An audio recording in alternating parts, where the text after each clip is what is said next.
게노시스 교리라는 것은 빌립보서 2장 7절에서 나오는 그런 원어에서의 케노시스란 뜻인데요. 지금 이 게노시스 교리라는 것은 사실 그냥 말로 하면은 게노시스에 대한 바른 어떤 해석 뭐 이런 뜻이겠는데, 이 단어 자체가 만들어질 때 그 루터 교회에서 만들어진 그런 자기 나름대로의 그 성만찬과 관련되면서 이 성육신과 또 성만찬 이런 것들이 이제 빌립보서 2장 7절하고 연결시키는 그러한 구조를 가지고 있다는 것이죠. 그래서 이 루터 교회에서는 그 속성 교류라는 게 있어요. 속성 교류.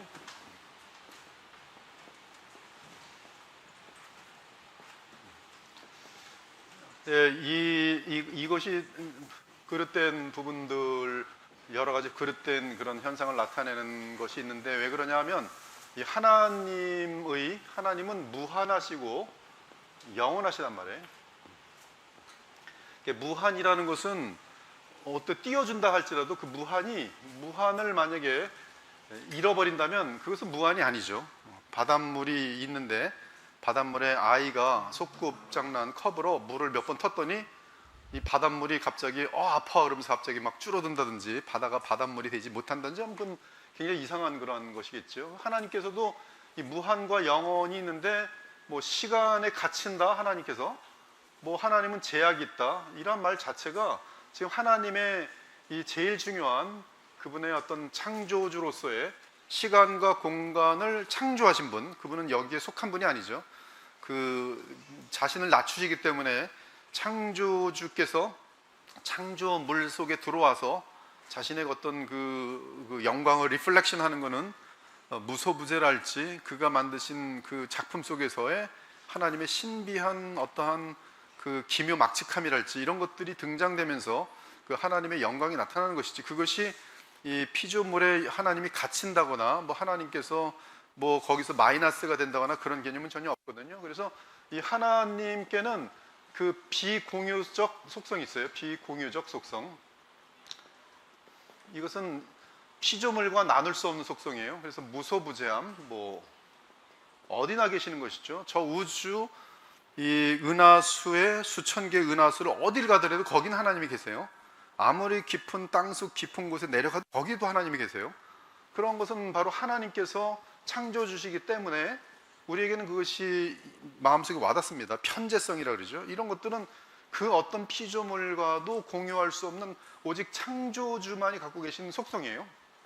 그걸 어사이어티라 그래가지고 나는 나이다, 즉 홀로 존재성, 영원히 존재하심, 하나님의 존재에 대해서 피조물이 설명할 수가 없어요. 그래서 아이들이 하나님의 아버지 누구냐? 그러면 그 질문은 우리는 그는 네가 알아서도 안 되고 피조물이 설명이 안 된다고 얘기해 주셔야 돼요.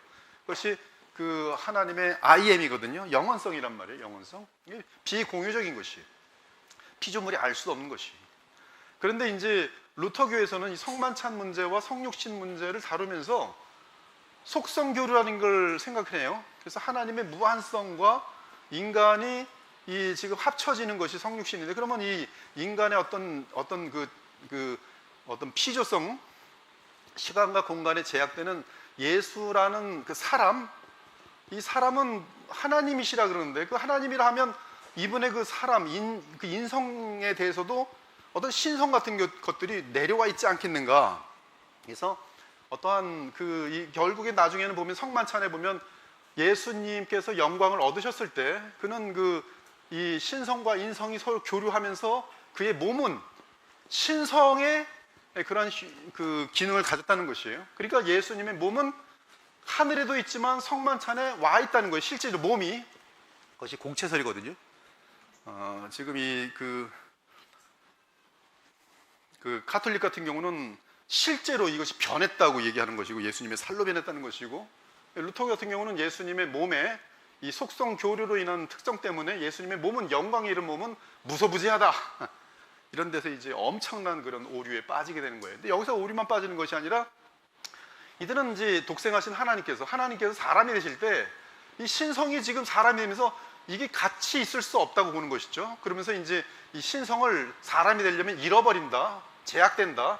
언제까지? 사명을 다 이룰 때까지. 그러나서 사명을 이룬 다음에 영광이 이르면 신성과 인성이 같이 교류되면서 여러 가지 그런 어떤 그 모습들이 나타난다는 것이죠. 그래서 이런 것들에 대해서 나오다 보니까 뭐가 나오냐면 케노시스 교류라는 게 나와요.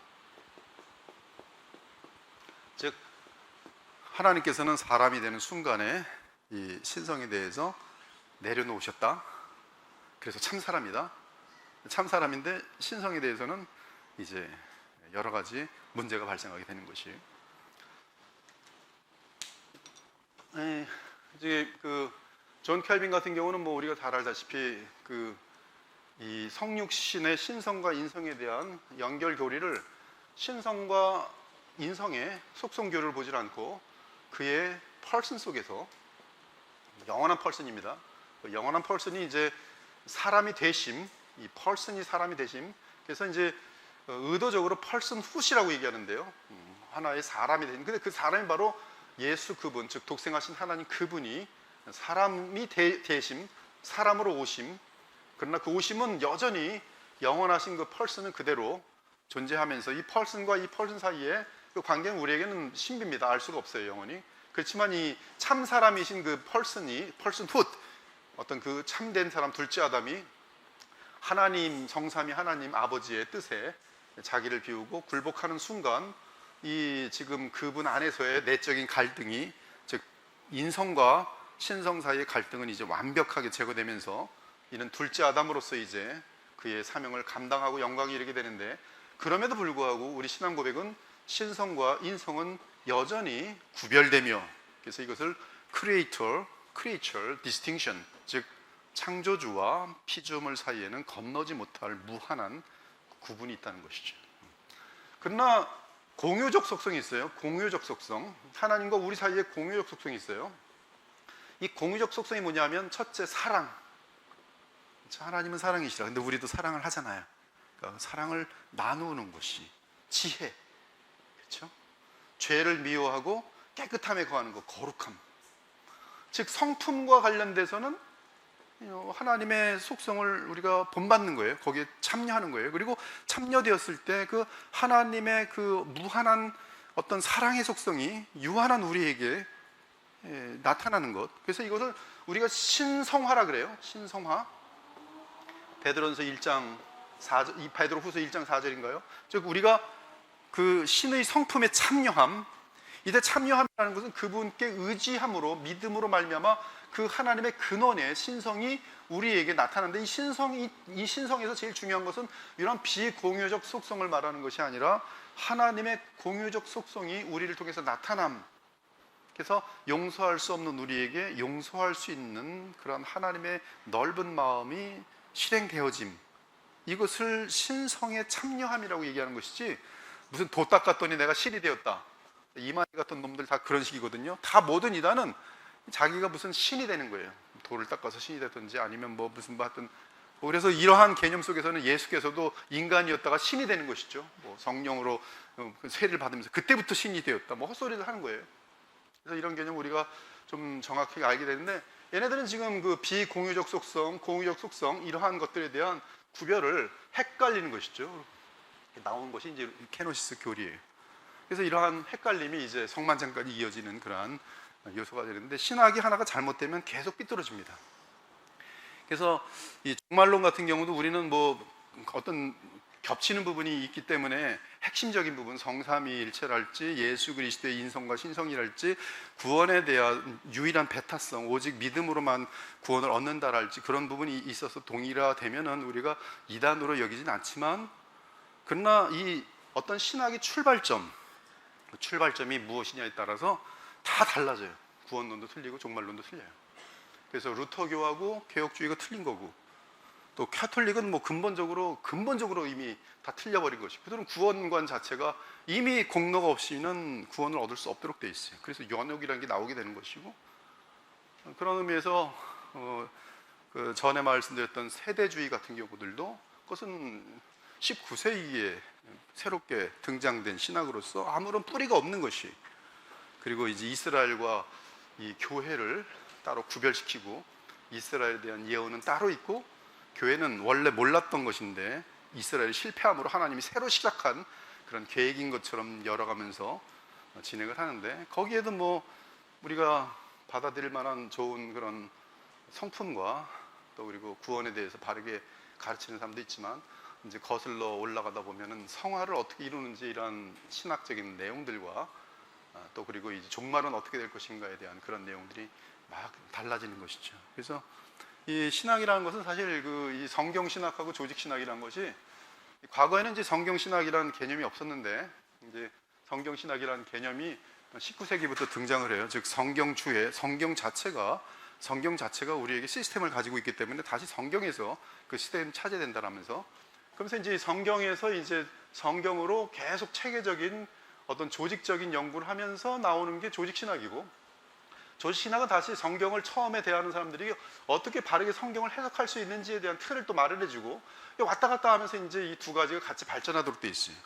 그러니까 여러분들이 성경을 많이 읽으면 그리스도의 보혈교회에서 가르친 내용이 내가 더욱 성경을 읽을수록 정확하게 배운 거네 확인이 되는 거예요. 그렇죠? 조직 신학, 즉 가르치는 것들. 그래서 우리가 이제 이러한 내용들을 보는데, 오늘 케노시스 교리는 바로 이러한 역사 속에서 등장했던 루터교의 뿌리를 둔 그런 잘못된 교리인데, 어떤 거, 그러니까 케노시스 교리를 할 때 이러한 배경 속에서는, 배경을 모르면 그냥 케노시스 교리라는 거 성경에 나오는 얘기인데 뭐 무슨 문제가 있을까 이렇게 되는데요. 이러한 배경 속에서는 이제 잘못된 신학이라고 지하 윌리엄스는 전제하고 이제 가르치는 것이에요. 여러분 책 259페이지부터 봅니다. 케노시스 교리, 여기서 예수께서 사람이 되셨을 때 분명히 해야 하는 것이 있는데, 그가 사람이 됨으로 하나님이심을 중지하지 않았다는 점이다.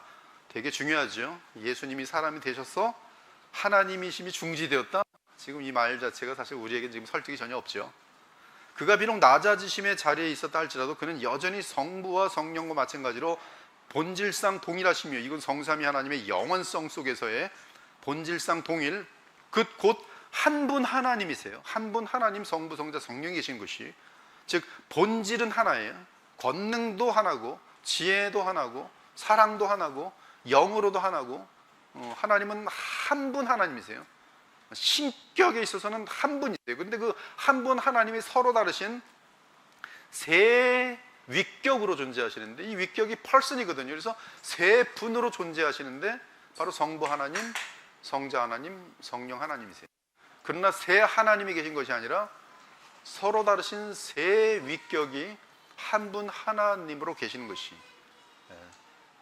뭐 이 삼위일체는 조금만 잘못 건드려도 그냥 이 이단 감정사라는 사람들이 그냥 붙들고 와서 이단 그러면 이단이 되는 거예요. 함부로 그래서 건드리면 안 돼요. 저도 이제 그 외민 들어왔을 때 제 1학년 때 조직신학에서 신론을 다루거든요. 신론의 첫 번째 질문이 이 삼위일체가 무엇이라고 생각하는가 정리해야 돼요. 뭐 영어로 한 두세 시간을 쓰는 시간이거든요. 성경을 암송해서 성경을 그냥 그대로 쓰는 거 외에는 잘못 쓰면은 갑자기 점수가 푹 날아가는 거예요. 너 지금 위험하다 이렇게. 삼위일체는 그만큼 엄청나게 함부로 다루어서도 안 되고, 또 예수님의 신성과 인성에 대한 부분도 그래요. 왜냐하면 이 모든 것들은 지금 사실 그 진리와 하나의 시스템 속에서 큰 유니테리안 같은 이단이 크게 등장하든지, 예수님에 대해 조금만 잘못되면 뭐 네스토리안, 뭐 유티키안, 뭐 온갖 종류의 이단들이 거기 다 들어있거든요. 그러니까 여러분들이 이러한 그 역사 속에서 남겨놓은 어떤 누구도 폄하하지 않고 도전하지 않는 지하의 윌리엄스, 그러면 고전이거든요. 고전이란 것은 누구나 다 인정했다는 뜻이거든요. 교회 역사 속에서 이런 것들을 잘 배워놓으시면은 안전한, 삼위일체에 대해서 무엇이라고 생각하십니까 해도 여러분들은 틀리지 않게 전 모르지만 하나님은 한 분이시고 세 분으로 계십니다, 뭐 이렇게 지은 거면 완전한 답이 되는 거예요. 근데 그 세 분이 같은 분입니까? 그러면 아닙니다, 서로 다르신 펄슨입니다 라고 정확히 얘기할 수 있어야 돼요. 근데 본질상 동일하시며 권능과 영광이 동등하셨다. 어떤 이들이 이를 바르게 깨닫지 못하고 잘못 가르침으로 심각한 오류를 범한다. 이러한 잘못된 가르침을 소위 게노시스 교리라고 부른다. 헬라어 게노시스는 빌립보서 2장 7절에 나오는 단어로서 자기를 비어라고 번역되어 있어요. 자기를 비어. 이 번역을 오해하는 어떤 사람들은 그리스도가 사람이 됐을 때 그의 신적인 속성을 비었다고 주장한다. 그들은 말하길 예수께서 사람이 되셨을 때 신성이 떠났거나 혹은 적어도 신적인 능력을 비웠다고 한다. 그러므로 이들의 견해에 의하면 그리스도의 낮아지심이란 그분의 신성을 자신에게서 비어 신성을 제거 또는 삭감한 것으로 의미하는 것이다. 그러나 올바른 견해는 그리스도의 낮아지심은 그의 신적인 본성과 속성을 그에게서 삭감한 것이라기보다 하나님의 무한하시고 영원하신 독생하신 하나님의 신성에 참된 인성을 추구한 것으로 본다. 충분하죠? 여러분 확실히 마음에 와닿죠? 그러니까 하나님이 사람이 되심은 하나님이 포기됨이 아니라 하나님이자 사람이 되신 것이에요. 아멘입니까? 네, 되게 중요해요. 참 하나님이신데 사람이 되심으로 우리와 동일한 사람이에요. 그러나 그분은 하나님이세요.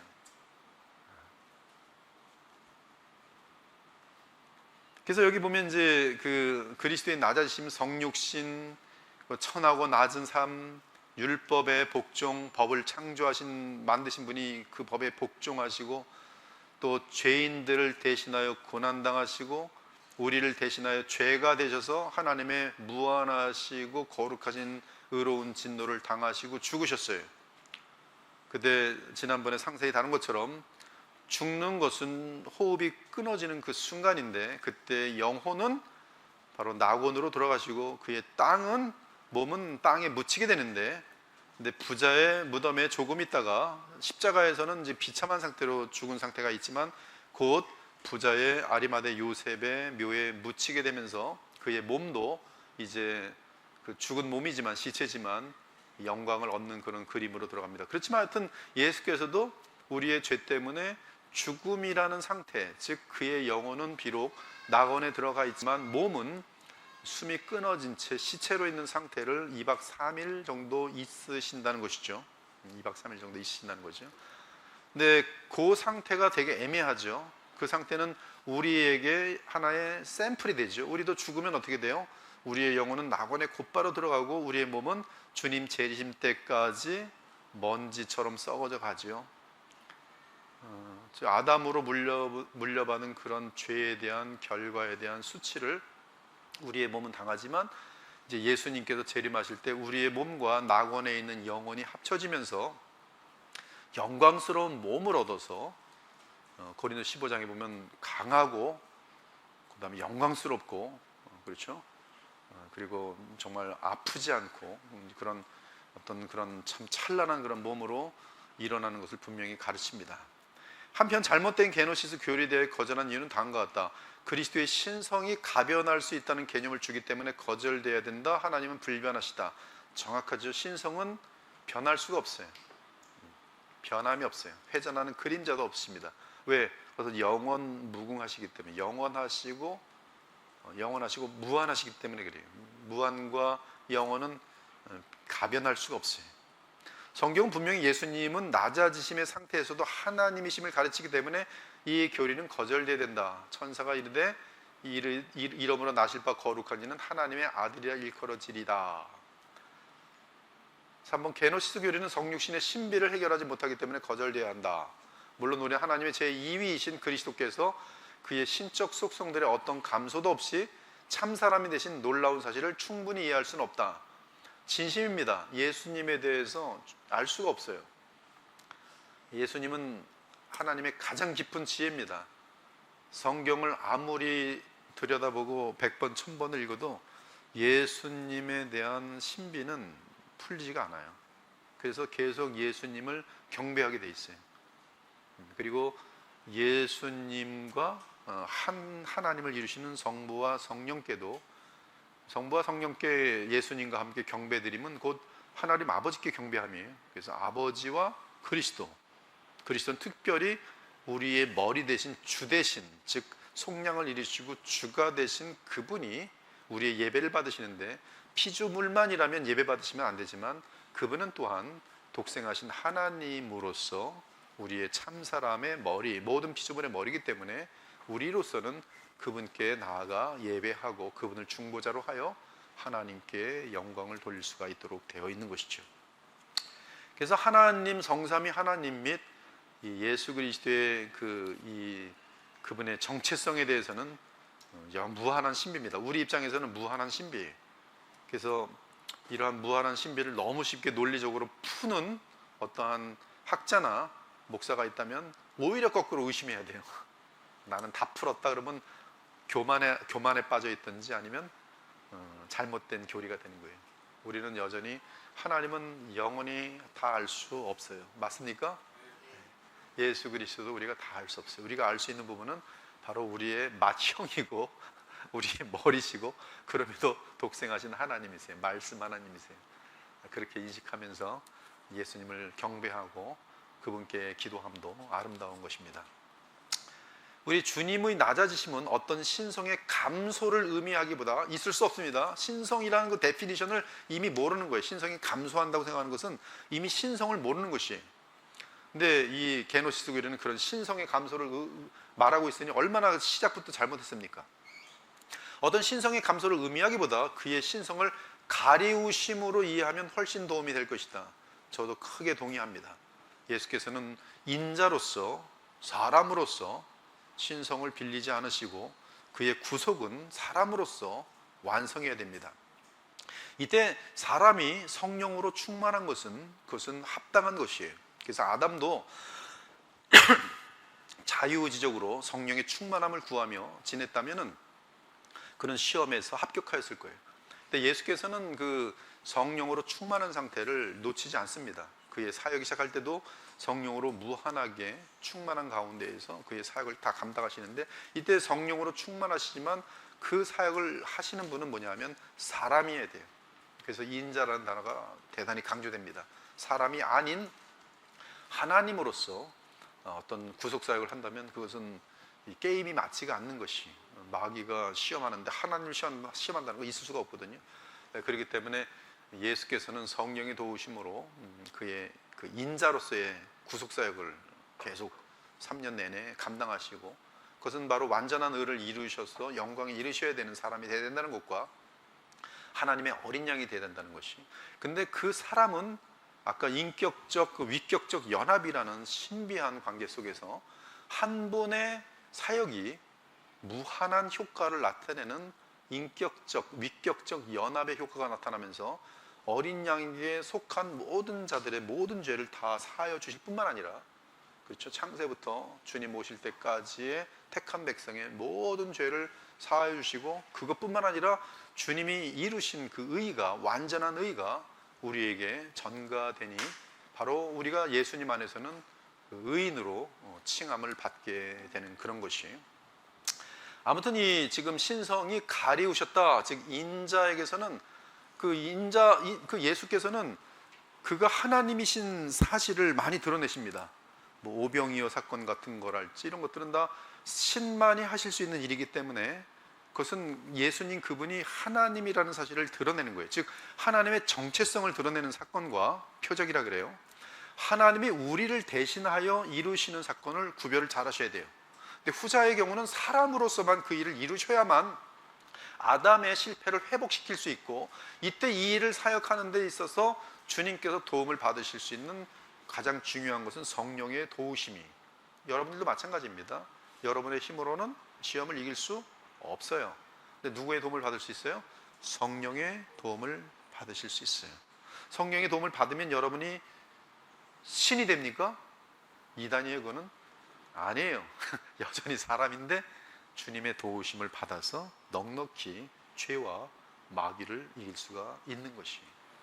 그러니까 여러분들은 성령 충만을 구해야 되는데, 예수께서는 나를 믿는 자가 곧 그 배에서 생수의 강이 흘러넘치려 하셨고 아직 영광을 받으시지 않으셨으니 성령이 그들에게 계시지 아니하시더라. 즉 영광을 받으신 예수 그리스도를 믿고 의지할 때 그 영광의 예수님께서는 아버지로부터 성령을 받아 믿는 자에게 부으실 수 있는 그 권한이 속량을 마치시고 바로 주어지게 됩니다. 그분에게.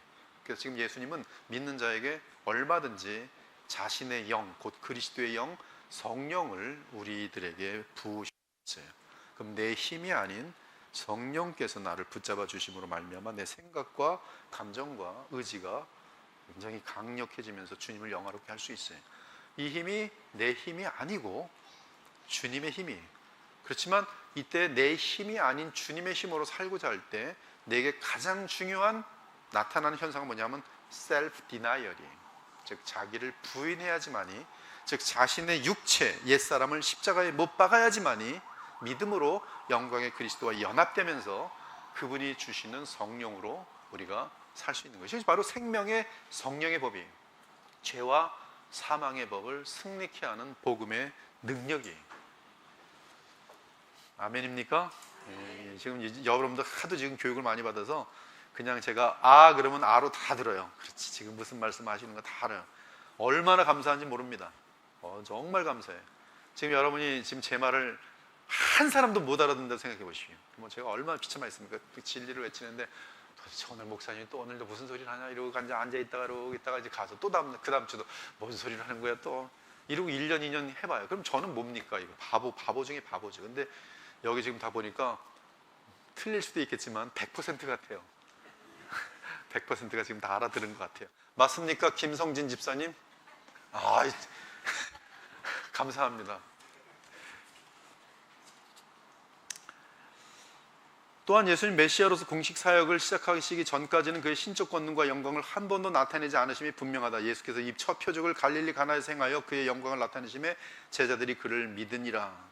이 표적 같은 경우는 예수님이 하나님의 아들이심을 보여주는 분명한 그의 신성을 보여주는 표적이죠. 그러니까 예수께서는 내가 아들이라는 말을 조금도 감추지 않습니다. 그의 신성이 그대로 나타나는 것이죠. 그러나 그 신성으로 구속사역을 하시는 건 아니에요. 바로 구속사역을 하시려면 인자라는 단어를 그래서 의도적으로 사용하십니다. 오직 그의 사역 중에서 우리 주님이 그러한 권능을 행하신 것은 아버지의 독생자로서의 영광을 사람들에게 보여주시기 위함이셨다. 그의 기적들은 그가 지고의 신의 속성을 소유하고 있다는 사실을 분명히 드러내었다. 물론 인자로서도 메시아로 증거되는 그러한 역사들이 많이 나타나죠. 성령의 역사로 나타납니다. 치유 사건이랄지 이런 사건들. 그럼에도 낮아지심 상태에 계시는 동안은 그가 신성을 소유하고 있다는 사실이 많이 가려진 것은 사실이다. 예수님 말씀하시길 사람에 대한 모든 죄와 모독은 사하심을 얻되 성령을 모독하는 것은 사하심을 얻지 못하겠고 또 누구든지 말로 인자를 거역하면 사하심을 얻되 누구든지 말로 성령을 거역하면 이 세상과 오는 세상에서도 사하심을 얻지 못하리라. 성령을 거역하는 것 하나님을 거역함이죠. 근데 성령은 무엇을 하시냐면 인자를 증거하세요. 그러므로 인자를 믿지 않는 것은 곧 성령을 거역함이 돼요. 성령을 거역하는 것은 이 세상과 내세의 죄사함을 받을 수 없습니다. 그 이유는 바로 성령이 증거하시는 예수 그리스도를 믿지 않으므로 예수님의 속량과 부활의 권능을 전혀 맛볼 수가 없는 것이죠. 그렇다면 구원을 얻을 수가 없는 것이에요. 성령께서 하나님이신 것 같이 예수께서도 하나님이신데 왜 성령님에 대하여 거역하는 자는 죄사함을 받을 수 없고 인자를 거역하면 하나님의 자비에 의하여 사심을 받는지 그 이유에 대한 설명이 있어야 하는데 우리는 성령님과 예수님의 차이에 있어서 예수님은 하나님이실 뿐 아니라 인간이라는 점에서 차이가 난다. 예수 그리스도의 낮아지심의 기간에는 그의 신성이 감춰져 있었으므로 그를 거역했어도 이때 그를 거역함은 바로 둘째 아담에 대한 그런 거역이겠죠. 용서받을 수 있었음에 틀림없다. 그러나 예수 그리스도의 그 이 중보 사역, 그 다음에 속량 이런 것들이 없이는 성령께서 증거하시는 그 내용을 믿지 않는다면 성령 모독죄가 되면서 구원의 길이 사라지는 것입니다. 어떤 이는 그리스도의 낮아지심의 신비를 다음과 같은 말로 표현하는데 우리는 이 중요한 주제에 대하여 그의 말을 인용함으로 결론 내리고자 한다. 그는 하나님이심을 유지하면서 참 사람이 되셨다. 아멘입니다. 아멘이 그냥 이걸로 끝납니다. 그는 참 하나님이자 참 사람이, 예수님은 참 하나님이시면서 참 사람이, 조금도 부족함이 없는 완전하신 하나님이시면서 완전하신 참 사람이. 얼마나 감사합니까? 그분이 계셔서 우리가 이렇게 지금도 성령으로 충만함을 얻을 수가 있습니다. 제23과 제28문 그리스도의 높아지심은 어떠한 것입니까? 답 여러분이 있습니다. 시작.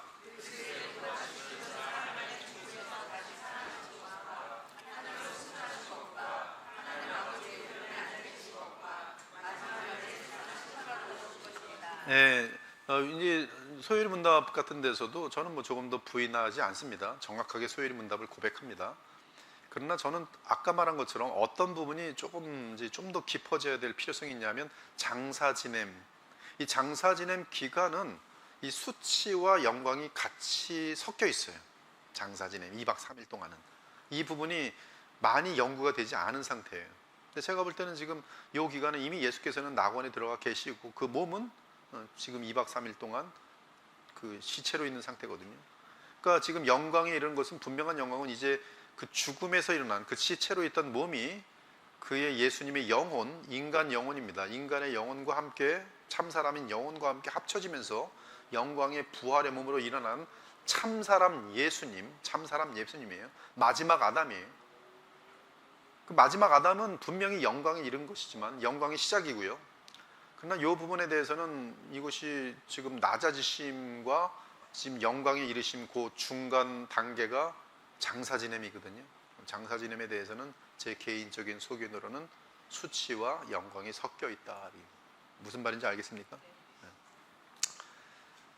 1번, 성경대로 사흘 만에 다시 살아나사 영광에 이른 순간입니다. 이 말씀을 마치시고 그들이 보여 올려져 가시니 구름이 그를 가려 보이지 않게 되더라. 영광의 몸의 속성입니다. 김홍전 목사님이 쓴 그런 생각이 나요. 딱 부활하신 예수께서 40일 동안 이 땅에 계셨을 때 제자들이 보면서 같이 식사도 하고 생선도 떼고 막 그러는데, 어느 날 내가 이제 올라가서 너희들에게 성령을 보내주겠다. 올라가는데 이렇게 구름이 쫙 모이면서 쭉 올라가는 거예요. 이제 이분 표현이에요, 김홍전.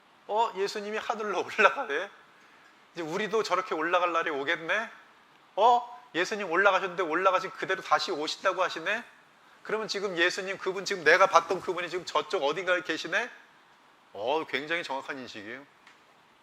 주기철 목사님 말합니다. 내가 만났던 그 예수님 언제 오실까? 구름만 봐도 주님 오실까? 내 마음이 흥분되네. 와, 이런 표현들은 얼마나 리얼하게 이 땅에 살아계셨던 예수님에 대하여 제자들이 느꼈던 그 예수님을 동일하게 지금 느끼고 있는지. 근데 이런 의식이 지금 이 시대에 굉장히 약해요. 하나님에 대해서 기도하고 하나님을 부르짖는 것이 나쁜 건 아닌데, 예수님을 망각한 것에 대해서는 굉장히 비복음화되고 있다는 것을 말씀드리고 싶은 것이죠. 그러니까 여러분도 지금 공간적으로 멀리 있지만 베드로전서 1장에 보면 눈으로 보지 못하지만 믿고 사랑하는도다. 그것이 아름다움이.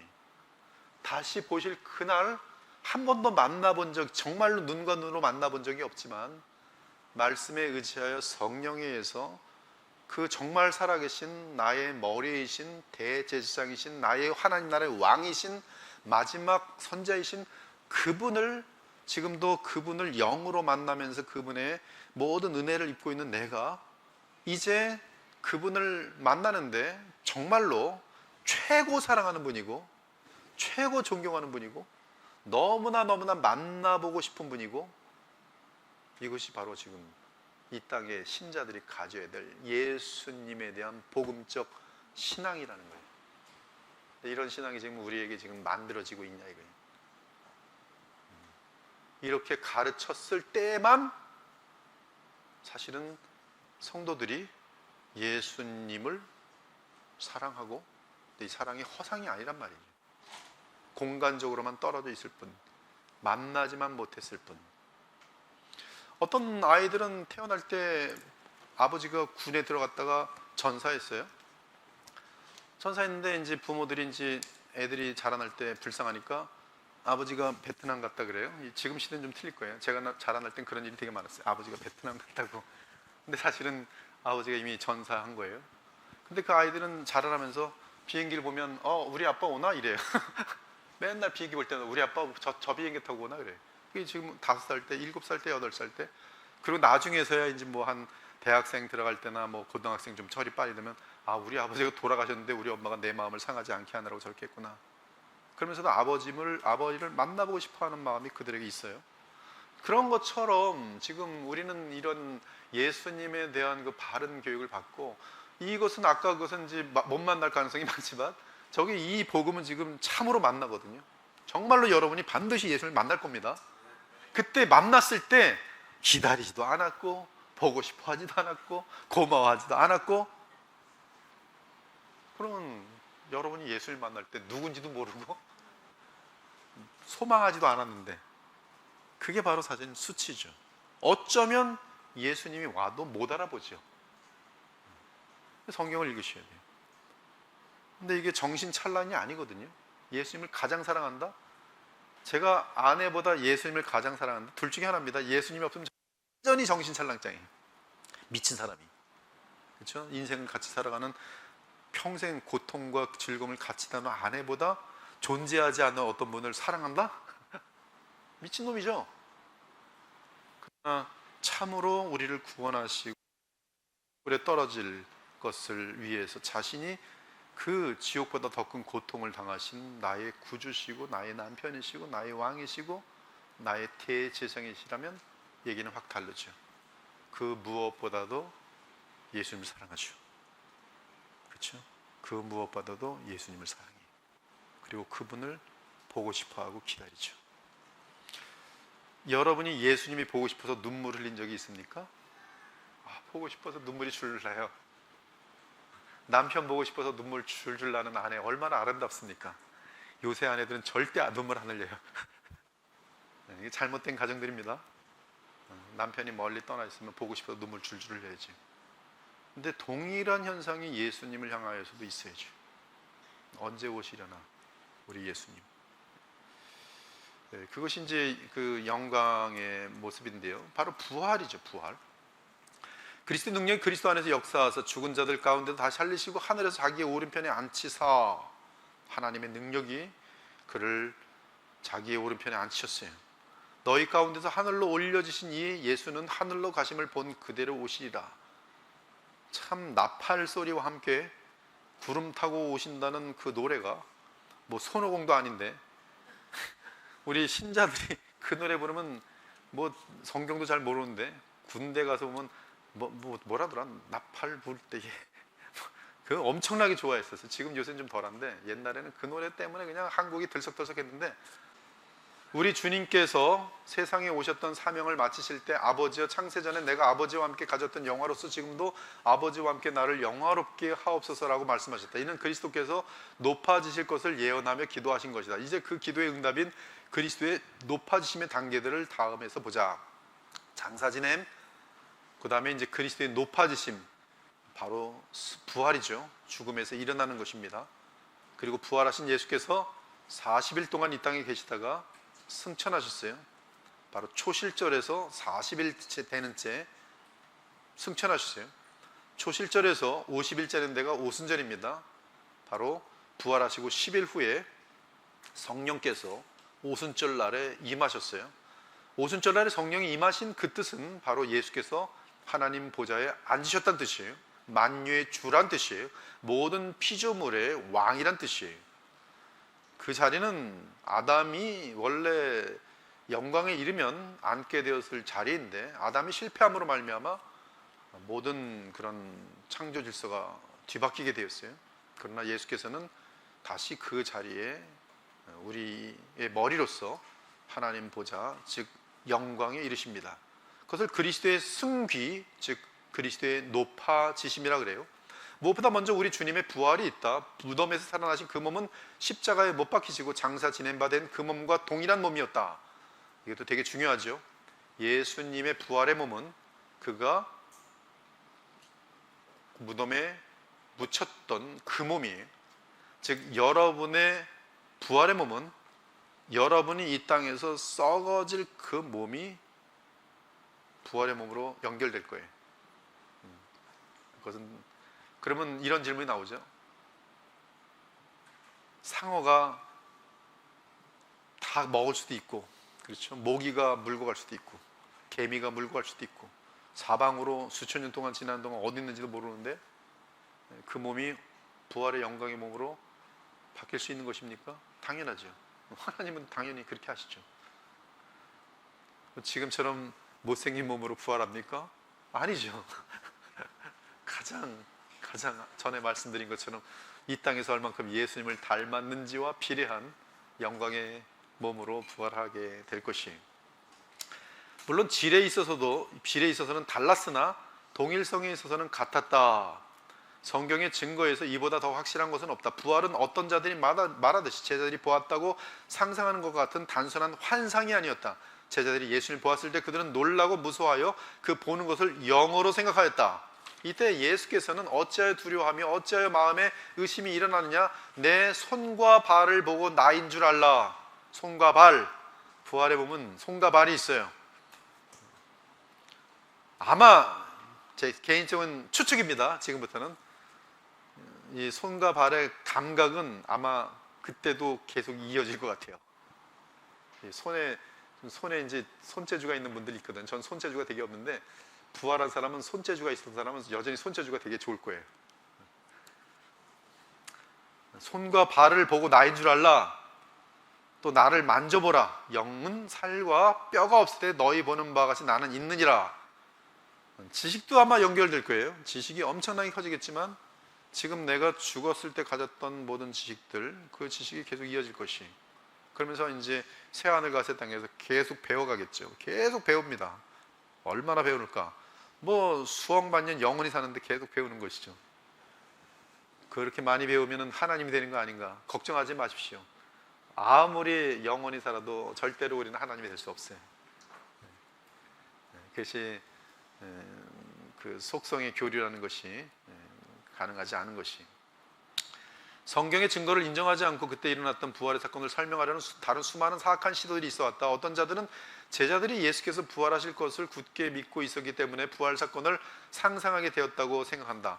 어차피 부활 얘기가 좀 나왔는데요, 부활할 때는 우리에게 없던 재능들이 많이 우리에게 올 거예요.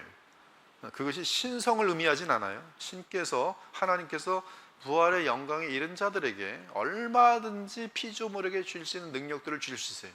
제비 같은 경우는 뭐 수키로 떨어진 곳까지 본다 그래요.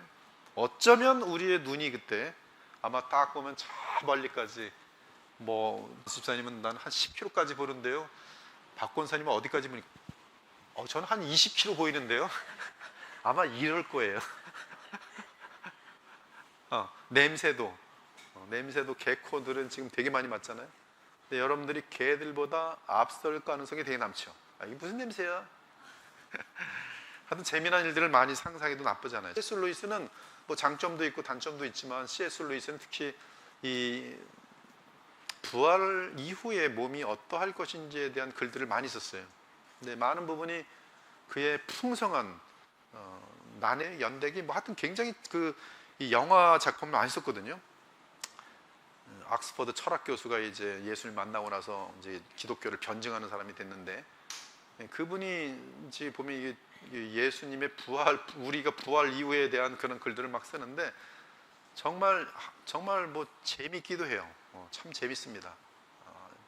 뭐 공중에 떠 있는 속도나 이런 것들도 한번 생각해 보기도 하고, 어떤 기회가 나면 제가 한번 잠깐 좀 그 글들 좀 올려볼 텐데 하여튼 재밌습니다. 그래서 그런 것들은 이제 바운더리를 벗어나지 않으면 성경 안에서 한번 같이 한번 얘기해 볼 만한 그런 것들이죠. 그러나 성경에 정확하게 얘기하지 않은 것이니까 너무 많이 가면 이제 이단이 되는 거예요. 그렇지만 성경의 근거에서 어떤 근거입니까? 바로 노아의 홍수와 예수님의 불의 심판은 어떤 일종의 연속성이 있어요. 그래서 노아의 전을 뭐라 하는지 아십니까? 성경은 옛 하늘과 옛 땅이라 그래요. 그리고 노아 이후에 현재 우리의 땅과 우리의 하늘이에요. 근데 예수께서 재림하신 다음에 불로, 베드로 후서를 보면 불로 다 이 모든 것을, 하늘과 땅을 다, 체질을 다 바꿔내십니다. 바꿔내시고 나서의 새 하늘과 새 땅이에요. 즉 새하늘과 노아의 옛 하늘과 옛 땅과 현재 하늘과 현재 땅이 보면 연속성과 불연속성이 있어요. 노아의 홍수 이전에는 거의 1000년 가까이 살았어요. 그런데 노아 이후에는 급속도로 120살 사이로 내려옵니다. 그렇지만 사람은 여전히 연속성이 있어요. 키가 얼마나 줄었는지 그런 건 잘 모르겠어요. 분명히 노아 이전에는 어마어마하게 큰 네피림이라는 거인족도 있었어요. 그래서 그 거인족의 뭐 어떤 연결고리 같은 것들을 이제 구약 시대에서는 그 네피림의 연결고리가 있는 것으로 보면서 무슨 뭐 그 지금 난악 자손들 뭐 이런 것들 나오긴 하는데요. 근데 여기 보면 연속성과 불연속성이 있는 것처럼, 근데 이 연속성과 불연속성이 여기서는 죄 문제가 해결되지 않음으로 말미암는 완전한 어떤 불연속성에서의 영광은 한계가 있어요. 근데 예수님의 재림과 함께 불심판이 이 온 우주를 다시 정화시켜내서 이어질 이 세상은 완벽하게 죽음과 죄 문제와 저주가 제거된 가운데에서 그 모든 죄와 관련된 모든 것을 불못에 다 들어가게 되면서 오직 선한 것들과 하나님의 정말 아름다운 복락과 축복만 남은 이 상황에서 죽음이란 것이 없는 그 상태 속에서 문화는 계속 진행되는 그 상황 속에서의 그 새하늘과 새 땅이 어떠할 것인지에 대해서 이것과 이교를 비교해 보면서 여기에 스페큘레이션, 추측이라고 하는데, 이 추측은 우리에게 감미로운 생각을 더할 수 있다는 것이, 그런 의미에서 C.S. 루이스가 쓴 그런 글들이 우리에겐 이단성으로 보이지 않고, 오히려 이단성은 이런 것들이 이단성이, 내가 지난밤에 무슨 뭐 지옥을 갔다 왔다, 뭐 열심히 얘기했는데 성경에 없는 내용들이, 이런 것들은 상당히 위험합니다. 왜 그것에 의해서 천국을 믿고 왜 그것에 의해서 지옥을 믿습니까? 예수님 말씀으로 충분한 것이죠. 예수님이 지옥에 대한 말씀을 얼마나 많이 했는데 왜 엑스트라, 예수님의 말씀은 왜 엑스트라에 무슨 계시를 받고 지옥을 갔다 왔다 하는 거, 그 얘기를 듣고서야 지옥을 무서워서 무서워. 이건 지금 예수님의 말씀은 건성으로 듣고 이 사람에게는 더 심각하게 된다는 증거가 아니겠어요? 이런 것들은 되게 위험한 거죠. 오히려 이제 이러한 우리의 정말 죽음 이후에 새하늘과 새 땅에 들어갔을 때 어떠한 삶을 될 것인지에 대한, 우리가 여러분 아파트를 이사 가기 전에 내가 이사 갈 곳에 대한 지역에 대한 연구, 또 집에 대한 연구를 하면 막 이사 가기 전에 흥분된단 말이에요. 너무 좋아서. 그런 것처럼 우리는 분명히 영원한 우리의 데스티네이션, 우리의 목적지는 이 새하늘과 새 땅이기 때문에 이러한 새하늘과 새 땅에 대한 성경적인 스페큘레이션은 우리로 하여금 빨리 새하늘과 새 땅에 갔으면 좋겠다, 이 세상이 싫어서가 아니라 정말 예수님을 만나보고 싶은 마음으로 그렇게 되어진다면 대단히 성경적인, 그리고 이런 사람들은 어떻게 되는지 아세요? 이 세상에 정들진 않아요. 돈이 아무리 많아도 수단일 뿐이지, 나는 청지기일 뿐이지, 내 본향은 지금 주님이 예비하신 영원한 나라이기 때문에 여기에 정들진 않아요. 여러분이 만약에 여기 인천에 잠깐 출장 가서 살다가 이제 여러분의 집은, 가족은 다 지금 저쪽 뭐 대구 정도 있다고 합시다. 출장 가서 여기서 집 사고 팔고 막 그러진 않아요. 항상 그냥 잠시 있다 갈 곳을 준비를 해요. 왜? 내 집은 저기거든. 언젠간 곧 돌아갈 거거든. 잠깐이. 근데 우리는 지금 이 땅에 사는 것을 잠깐 사는 것으로 성경은 얘기해. 썰전이라 그래. 서전. 이 땅에 잠깐 머무르는 거예요. 이런 의식을 가지면은 뭐 저 사람 부자네, 내가 뭐 돈이 부족하네, 그런 비교 같은 자체가 창피한 얘기가 되는 것이죠. 내게 주어지면 청지기로서 쓰도록 하나님이 주신 은사지, 거기에 대해서는. 그러면서 이제 이러한 새하늘과 새 땅에 대한 그런 그림을 그리는 것도 나쁘지 않다는 것이, 그러한 내용들도 언젠가 기회가 되면 정말 공신력 있는 설교를 통해서 쫙 선포가 되면 여러분들이 딱 듣고, 와, 새하늘과 새 땅, 새하늘과 새 땅을 바라보는도다. 우리 모두가 거기서 나오잖아요. 베드로 3장, 새하늘과 새 땅을 바라보는도다 이러고 살면 우리 모두가 같은 소망을 가지고.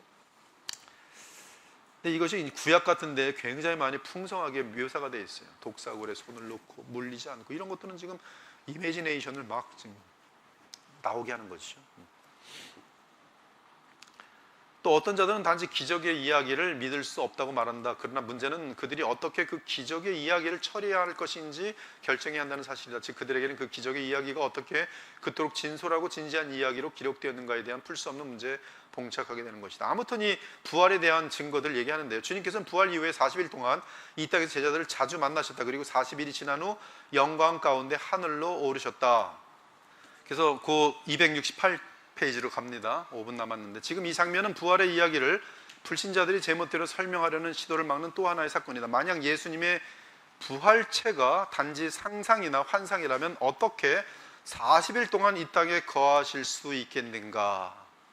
또한 부활체로 승천한 기사에 대하여 무엇이라 설명할 수 있겠는가? 하여튼 부활의 영광에 대한 내용인데요, 269페이지, 우리 주님은 지금 하나님 아버지 우편에 앉아 계신다. 거기서부터 다음 주에 하겠습니다. 하나님 감사합니다. 저희들 추석 마치고 이제 또 첫 번째 주일을 맞이하여서 또 지하 윌리엄슨의 소요리 문답을 공부하였습니다. 하나님 하나하나 정확하게 바르게 알므로 말미암아 이 지식들이 우리에게 더욱더 예수님을 사랑하고 예수님의 말씀에 순종하고, 그러는 가운데 또 예수님의 성품을 닮아가고, 그러면서 또 하나님의 나라의 확장이 우리를 통해서 이루어지는 것을 보면서 주께 영광을 계속 돌릴 수 있는 그런 아름다운 주님의 교회 지체들과 주의 영광스러운 교회가 될 수 있도록 우리 주 하나님 그리스도 안에서 축복하시고 복 내려주시고 역사하시고 인도하여 주시옵소서.